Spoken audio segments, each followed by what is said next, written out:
best words you could possibly hear 20 seconds away from liftoff.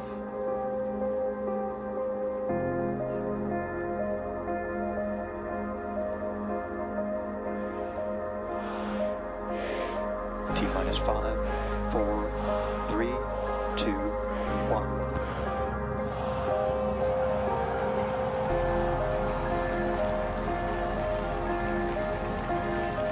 We have liftoff.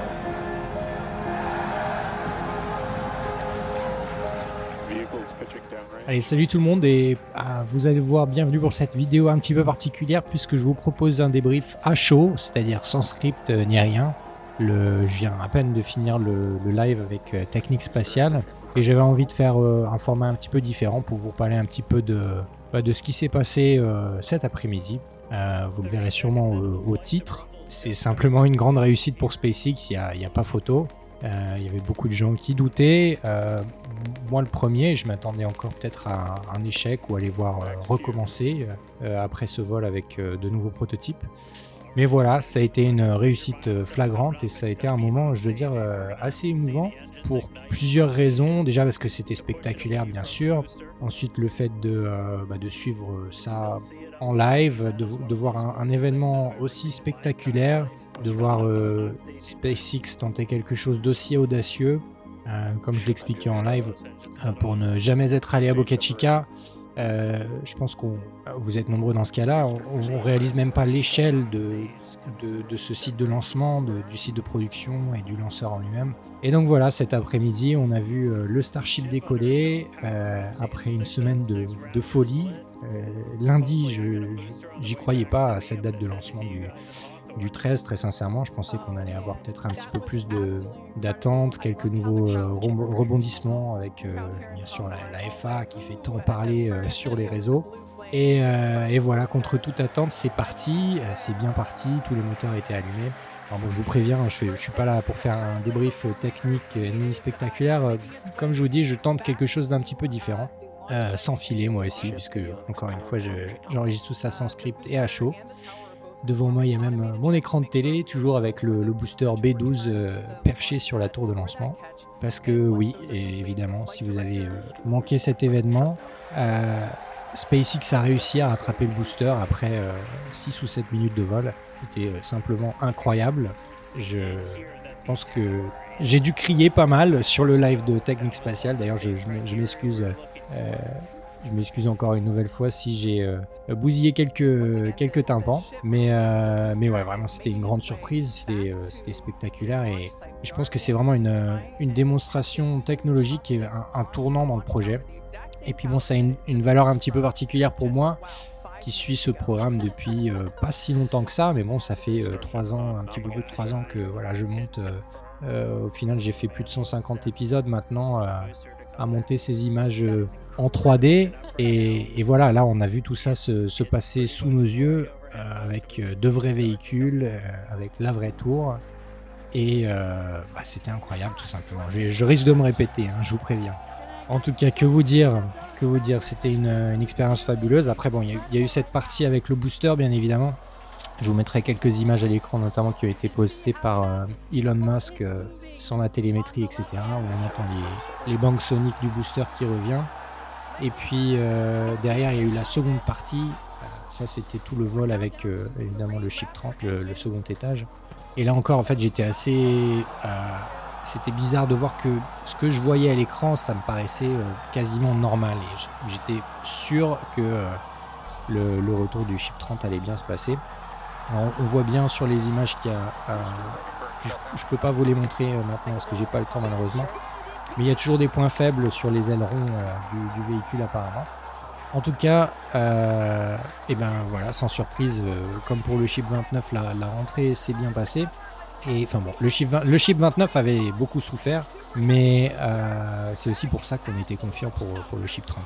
Sachant évidemment qu'ils avaient renforcé le bouclier du Ship 30 avec une couche secondaire, un bouclier secondaire sous les tuiles thermiques. Donc voilà, on était confiants et ça s'est super bien passé. Malgré le retour de nuit, on a vu de superbes images et je pense que dans les prochains jours, il faudra rester connecté sur les réseaux parce qu'on va avoir une pluie d'images magnifiques, que ça soit de SpaceX. Bon là, dans ce cas-là, ce sera forcément de SpaceX parce que le retour du Ship 30 a été fait au milieu de l'océan Indien.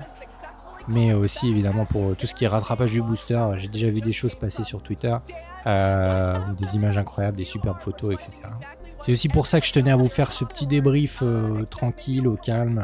Ça doit vraiment vous changer de mes espèces de trailers un peu hollywoodiens avec les grosses trompettes, etc. Mais voilà, c'est vraiment un cap dans le projet et aussi un petit peu voilà, dans l'histoire de la chaîne. Au début, je m'étais dit que je continuerai ces récaps jusqu'au premier lancement et puis finalement on attend le deuxième, on attend le troisième, la première mise en orbite entre guillemets et puis après je m'étais dit on va essayer de voir le premier rattrapage, etc. Et puis petit à petit SpaceX réalise tous les rendus 3D, ces rendus 3D que j'ai montés, remontés et remontés en vidéo, et là on vient de voir tout ça se dérouler sous nos yeux. C'est ça que je trouve extraordinaire et c'est aussi pour ça que j'ai presque besoin de ce petit temps de digestion avant de reprendre le travail déjà parce que je travaille demain et puis de reprendre éventuellement le travail sur la chaîne aussi. Et donc voilà, d'où ce petit débrief de voir cet accomplissement de SpaceX, cette démonstration technologique. Ça me donne beaucoup d'espoir, même si je crois toujours globalement dans ce programme, hein, sinon je ne suivrai pas d'aussi près et je ne dépenserai pas autant d'énergie à suivre ce programme avec vous. Mais voilà, ce que je trouve beau, c'est que alors tout n'est pas parfait, hein, attention, je ne vais pas rentrer dans les détails, mais je pense que vous savez de quoi je parle. Tout n'est pas parfait sur plein de points, mais je trouve que c'est une entreprise qui nous fait rêver. Encore une fois, on avait des rendus 3D et maintenant on l'a vu sous nos yeux et du coup je me dis jusqu'où ils iront et voilà, on les voit réaliser l'impossible. C'est un petit peu cliché de dire ça, mais qui aurait cru même il y a un an que aujourd'hui SpaceX pouvait rattraper un booster en plein air comme ça.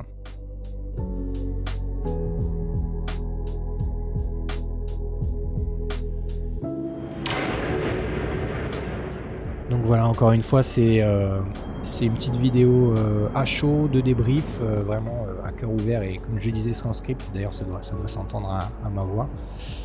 Et surtout à la musique. Une vidéo démonétisée, pardon, donc ne vous inquiétez pas, je fais pas ça pour les vues ni rien, c'est vraiment voilà, parce que je trouve que ça marque un cap, ça coïncide avec un cap pour la chaîne et en même temps ça me permet aussi de partager avec ceux qui n'ont pas eu la chance de suivre ça en direct, de partager les images du lancement, ou en tout cas les principales images du lancement. Voilà, voilà pour le gros. Encore une fois, c'était pas un débrief technique ni rien, mais c'est simplement mon ressenti à l'instant. Moi je vous remercie tout simplement d'avoir suivi cette vidéo et surtout d'avoir suivi tous les épisodes de cette chaîne jusqu'ici, au moins 153, et voilà, la question du jour c'est jusqu'où ira SpaceX, sans faire le fanboy. Jusqu'où est-ce qu'on va suivre ce projet et quelle est la prochaine étape? C'est ça la question.